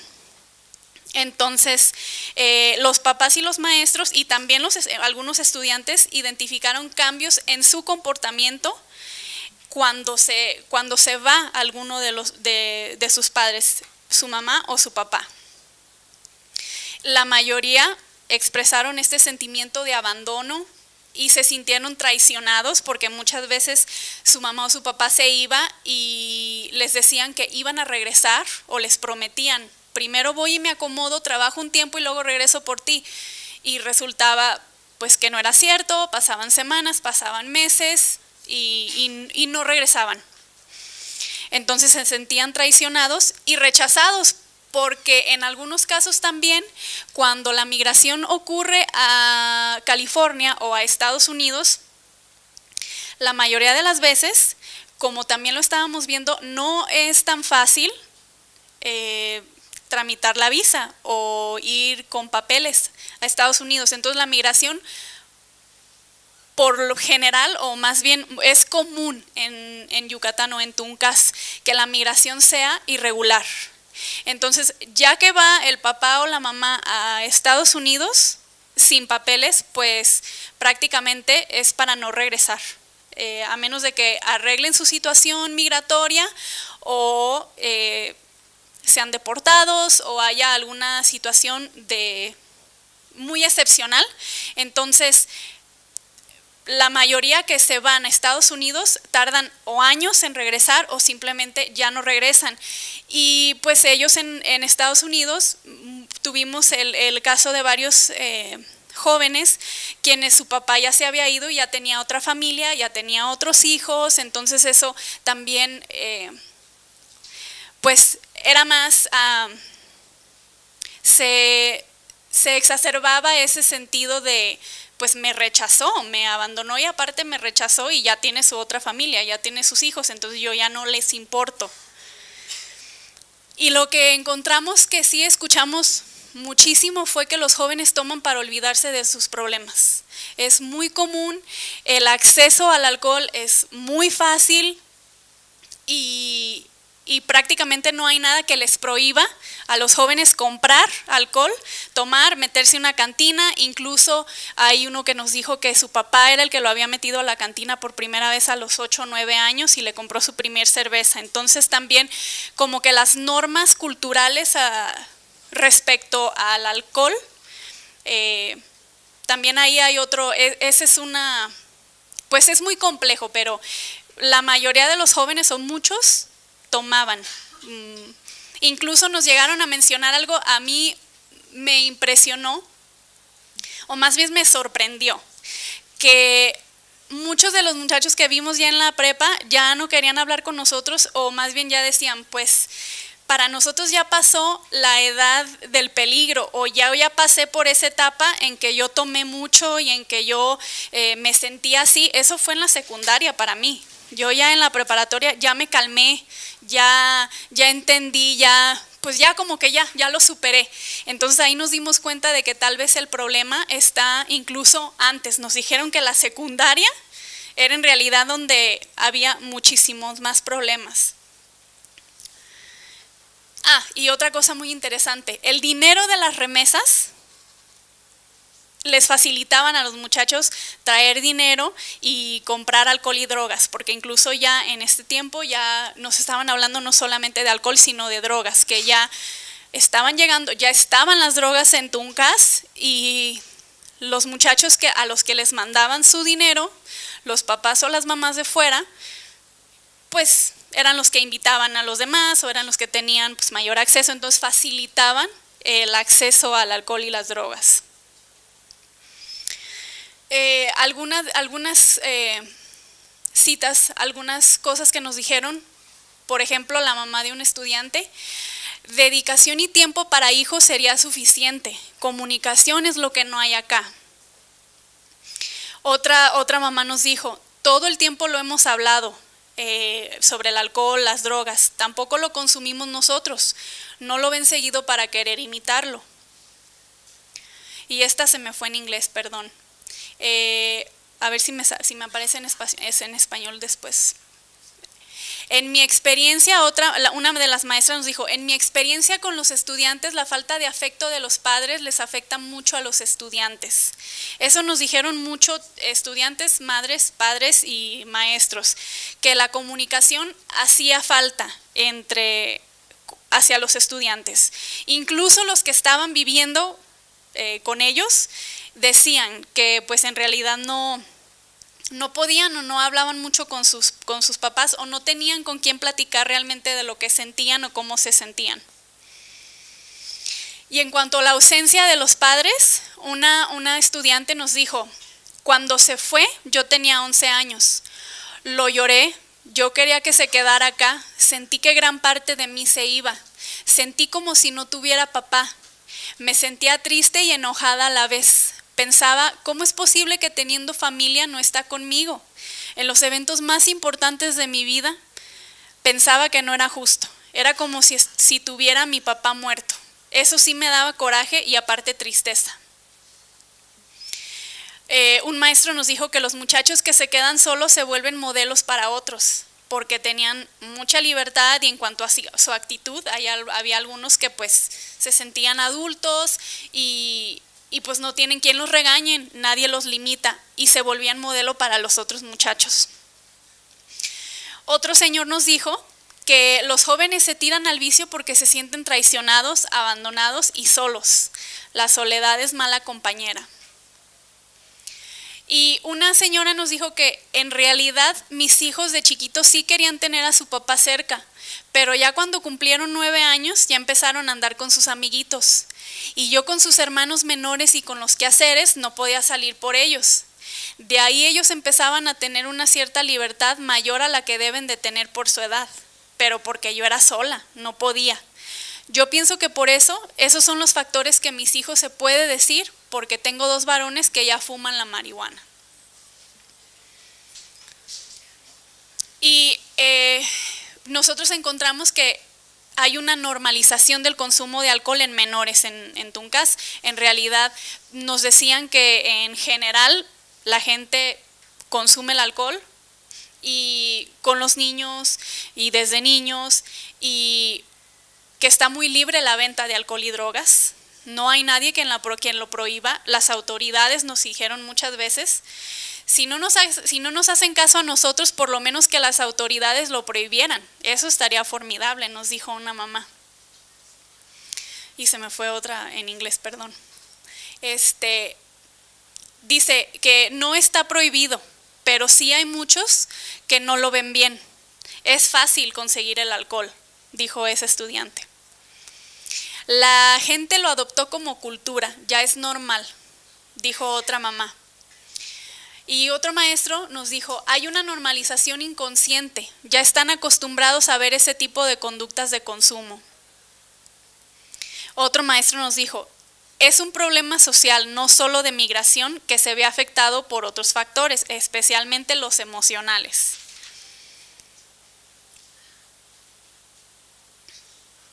También quisimos ver si había factores de protección o algunas estrategias que tuvieran los estudiantes para poder lidiar con los problemas que les presentaba el encontrarse solos o el tener a un padre o una madre que estuviera fuera. Un estudiante nos dijo, afecta en todos los sentidos, en la actitud, en la escuela, en el comportamiento, se cierran mucho y tienen la idea de que estás sola, te da depresión, pero hay que verlo positivamente, vivir la vida, hay que abrirse para vivir, sin las drogas y sin el alcohol. Y dijo una mamá, no hay un hombre, pero puedo ser yo. He procurado vigilar a mi hijo, yo puedo tener el control. Y también algo que nos motivó es que muchos jóvenes expresan su deseo de seguir sus estudios. Ellos ven que en realidad no hay muchas posibilidades o no ven un mercado laboral en su pueblo, entonces sienten que la mejor manera de poder salir adelante es terminar alguna carrera, salir de la prepa, irse a la universidad y en su momento poder regresar también y poder ayudar a sus comunidades. Pero muchos sí expresaron el seguir estudiando. Y bueno, algunas de nuestras conclusiones fueron de que la ausencia de los padres migrantes puede tener resultados adversos de salud mental en muchos jóvenes. Muchos reportaron depresión o se decían tristes o estoy deprimido o estuve deprimido. La comunidad considera que el consumo de alcohol y drogas es un problema grave, no necesariamente causada por la migración directamente, pero sí es algo que también en algunas entrevistas nos comentaron fue de que cuando regresan, los que sí pueden regresar, los que tienen sus visas y pueden regresar a las fiestas o pueden regresar de vacaciones, nos comentaron que también pues ellos van precisamente de vacaciones, van a divertirse, van a olvidarse, van a tomar. Entonces invitan y hay en esos días hay como quien dice libre acceso para todos y te invito a mis primos, a mis amigos o hazme un mandado y te pago. Entonces en esos días particularmente de la fiesta cuando hay gente del norte que regresa, que traen dinero, también quieren emular a los que vienen del norte porque se les ve el éxito o quieren ser como ellos. Y que también hay quienes nos dijeron que eso tenía mucho que ver en las prácticas de consumo de alcohol y drogas en la comunidad, que en su momento ellos piensan que su pueblo pues como que se queda estacionado de cuando yo me fui, cuando regrese así lo voy a encontrar, cuando regrese y resulta que pues que no es así, siendo que tal vez ellos mismos pueden ser los que, como decimos sin querer queriendo, van cambiando el pueblo cuando regresan. Las remesas ayudan, pero también ayudan a exacerbar problemas de consumo porque mientras traigan dinero pues pueden comprar alcohol y drogas los muchachos. Y las normas culturales y estructurales, como por ejemplo lo que sí nos dijeron prácticamente todos es que las autoridades ni prohíben, ni cuando saben que hay licorerías, ¿cómo se les llama? Clandestinas, había muchísimas clandestinas, no se hacía nada al respecto, incluso alguien nos llegó a decir, por ejemplo, que la presidenta municipal, la familia de la presidenta municipal eran las que tenían las tiendas clandestinas, entonces no les iban a clausurar nada. Entonces es muy complejo el problema, pero sí nos llegaron a decir eso. Entonces las normas culturales y estructurales facilitan el acceso de alcohol y droga en los jóvenes. Tampoco en la preparatoria, aunque los maestros hacían todo lo posible. Hubo algún maestro que nos comentó que cuando él se intentó involucrarse más directamente porque él vivía en la comunidad y, por ejemplo, tratar de reportar o de regañar o de hacer algo cuando él veía que algo estaba mal, él dijo, se me echaron encima. Y prácticamente me tuve que ir porque la gente me dice, pues tú eres el loco, tú eres el que no encaja aquí. Entonces el maestro dijo, pues tuve que hacerlo de otra forma, no viviendo aquí, y hay que buscar otras formas de poder hacer algún programa, hacer alguna plática para los padres, alguna otra forma de hacer una intervención, porque también como que las normas culturales le dificultaban a los maestros poder tener una real autoridad o incluso influencia sobre los estudiantes. Y nosotros sí, lo que pudimos ver es de que algunos factores de protección, como tener una buena comunicación con tus padres o con un tío o con algún amigo, alguna red de apoyo de tu maestro, y la simple supervisión de que alguien te pueda decir, oye, ¿a qué hora llegaste? ¿O a dónde vas? ¿O qué estás haciendo? Una simple supervisión, que no se queden completamente solos. Había una familia, creo que eran 3 o 4 hermanitos, y una muchacha de 13 o 14 años cuidaba a los más pequeños y vivían solos. Entonces la comunidad lo sabía, pero vivían solos, entonces no tenía nada de supervisión. Entonces hay casos así. Nuestra conclusión aparte de esto es pues que sigue. Nosotros simplemente llegamos, y este estudio fue para indagar qué es lo que nos dijeron que en realidad puede estar sucediendo. Primero, regresar a la comunidad y explicarles o platicarles de qué fue lo que encontramos, esto fue lo que nos dijeron ustedes a nosotros.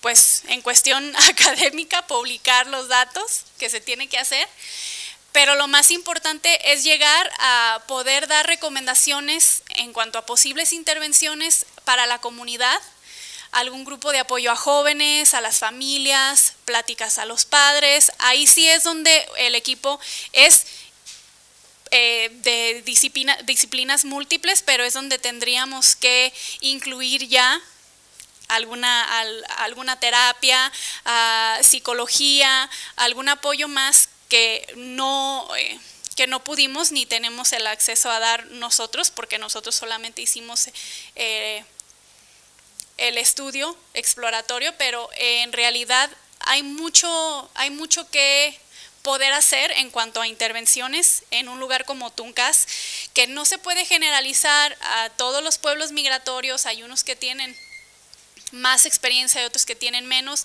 Tal vez el problema que vimos, si se le quiere llamar problema, sea solamente en Tuncas. Entonces no podemos decir todos los pueblos de Yucatán que tienen migrantes están pasando por esto. Eso sí no lo podemos hacer. Esto fue simplemente lo que nosotros encontramos aquí.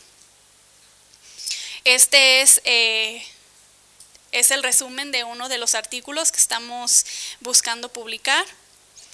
Y pues gracias a la Universidad de Guadalajara por invitarme, y a la Fundación de Tinker, que fue quien hizo posible. Siempre hay que agradecer a quienes nos hacen posible el poder viajar y el poder hacer nuestros trabajos, al Centro de Estudios Latinoamericanos de la Universidad Estatal de San Diego, a los maestros, a los estudiantes, a la comunidad que nos recibieron siempre tan cordialmente y tan amablemente y tan dispuestos a platicar.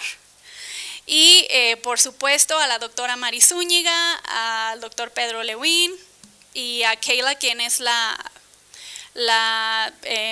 estudiante de maestría, quien ahora está llevando la siguiente fase del análisis de datos, y también a la Iniciativa de Salud de las Américas de PIMSA.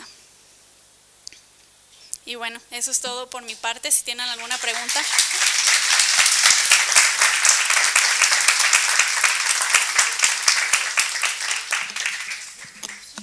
Muchísimas gracias a las tres, pues son estudios sumamente interesantes y que pues han tenido una continuidad.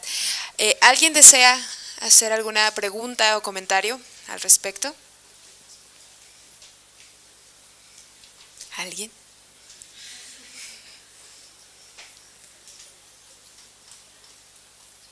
¿Seguros? Bueno, pues muchísimas gracias a las tres. Yo creo que hay muchísima tela de donde cortar y gracias por esta participación. Yo quisiera también hacer un reconocimiento especial al maestro Felipe Olmos Ríos, a la maestra María del Pilar Martínez y a la licenciada Alicia Quevedo Marín, que por sus actividades no pudieron estar con nosotros, pero que también forman parte de este grandioso proyecto junto con la maestra Carmen Quevedo Marín. Y pues voy a hacer entrega de las constancias. La Universidad de Guadalajara, a través del Centro Universitario de los Lagos y de la División de Estudios de la Cultura Regional, otorgan la presente constancia a Miriam Yolanda Arriaga Tapia por su participación en la Mesa Migración, Violencia y Educación con la ponencia Caracterización del proceso migratorio de estudiantes universitarios provenientes de comunidades del CUR Norte en Jalisco, en el marco de la Sexta Feria de las Humanidades y de las Ciencias Sociales, y firma el doctor Aristarco Regalado Pinedo, rector de este centro, y la doctora Rebeca Vanessa García Corzo, secretaria académica. Muchas gracias.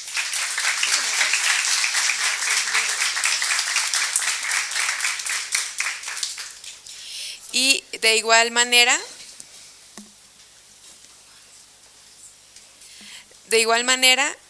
para la maestra María del Carmen Quevedo Marín, por su participación en la misma mesa, con la ponencia La influencia de un contexto de violencia en los estudiantes de una escuela primaria en Lagos de Moreno, Jalisco.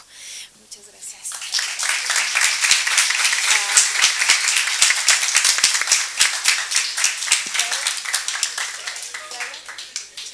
Te hago entrega también, Carmen, de las constancias de Felipe